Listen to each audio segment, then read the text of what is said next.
Boa noite, nosso grupo é composto por Tainara Silva e Tainara Vaz, e nós falaremos sobre gleisolos. Os gleisolos são solos minerais hidromórficos, apresentando o horizonte A, mineral, ou H, orgânico, seguido de um horizonte de cor acinzentado, olivácea, esverdeado ou azulado, chamado horizonte gley, resultado de modificações sofridas pela oxidação de ferro existente no solo. Ocorreu uma redução em condições de encharcamento durante o ano todo ou parte dele. O horizonte gley pode chegar a 50 centímetros da superfície e pode alterar entre 50 e 25 centímetros. São solos mal drenados, podendo apresentar texturas bastante variáveis ao longo do perfil. Podem apresentar tanto a argila de baixa atividade quanto de alta atividade. São solos pobres ou ricos em base ou com teores de alumínio elevado. Como estão localizados em baixadas, próximos às drenagens, suas características são influenciadas pela contribuição de partículas proveniente dos solos das posições mais altas e das águas de drenagem, uma vez que são formados em áreas de recepção ou trânsito de produtos transportados.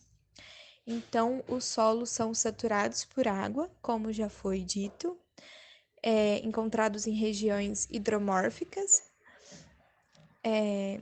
O processo de gleisação implica a manifestação de cores acinzentado, azulado ou esverdeado, como pode-se notar na imagem ao lado. E o horizonte gley inicia dentro de 50 centímetros da superfície e pode variar entre 50 e 125 centímetros. E tem uma constituição argilosa, argilo-arenosa e arenosa. O que pode observar também a textura dele, dá para ver que é bem argilosa. O ambiente de ocorrência dos gleisolos. Os solos gleis pouco úmico estão localizados em áreas de várzeas, normalmente com vegetação de vereda, campos higróficos ou hidrófilos, em relevo plano que permite o acúmulo de água durante todo o ano ou na maior parte dele, como se mostra na figura ao lado aí.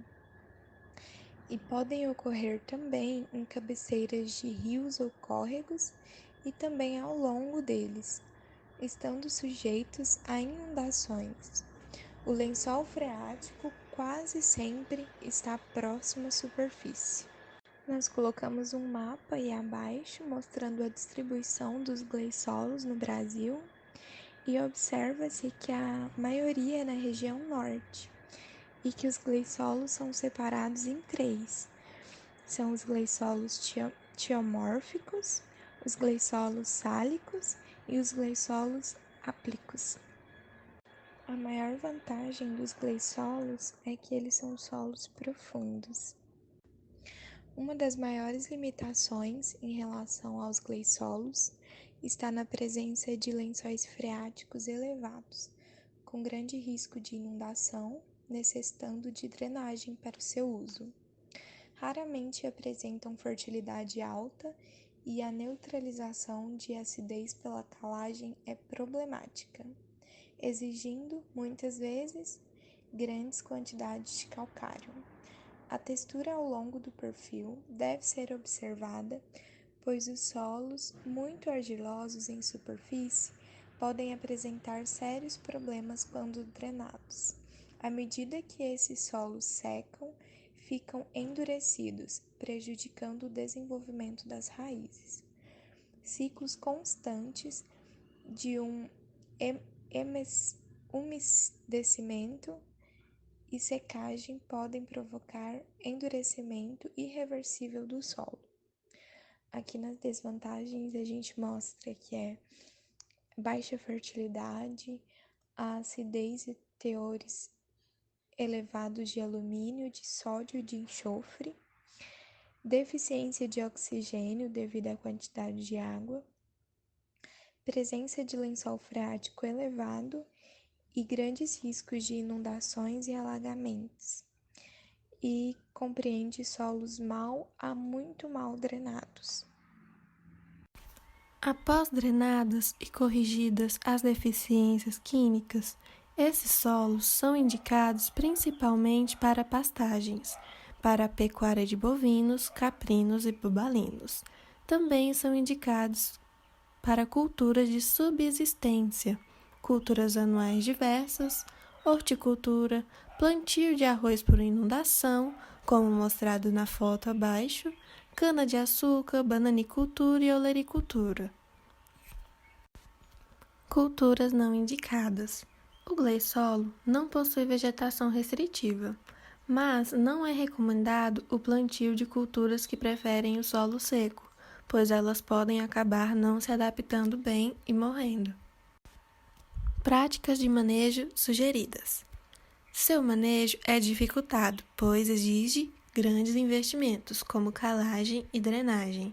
Se o risco de inundação for frequente, o aproveitamento agrícola do solo será mais dificultado. Não se recomenda drenar quando os solos apresentam caráter geomórfico, isto porque, em condições naturais, a acidez de pH em água normalmente está próxima a 7 e, quando drenado, torna-se extremamente ácido, com um pH em água próximo de 3,5. Então, os ambientes onde se encontram esses solos devem ser mantidos com um mínimo de interferência antrópica, uma vez que neles se concentram as reservas hídricas da região do Cerrado. Então, é bom manter esses ambientes preferencialmente como área de preservação. Considerações finais. Os gleissolos apresentam sérias limitações ao uso agrícola, principalmente em relação à deficiência de oxigênio causada pelo excesso de água, à baixa fertilidade e ao impedimento à mecanização. Por estarem em locais úmidos e conservadores de água, não se recomenda sua utilização para atividades agrícolas, principalmente nas áreas que ainda estão intactas e nas nascentes dos cursos de água. Em alguns casos, em pequenas propriedades onde o uso do solo é bastante intensivo devido à escassez de área, é comum a utilização dessas áreas quando não há outra opção senão seu uso.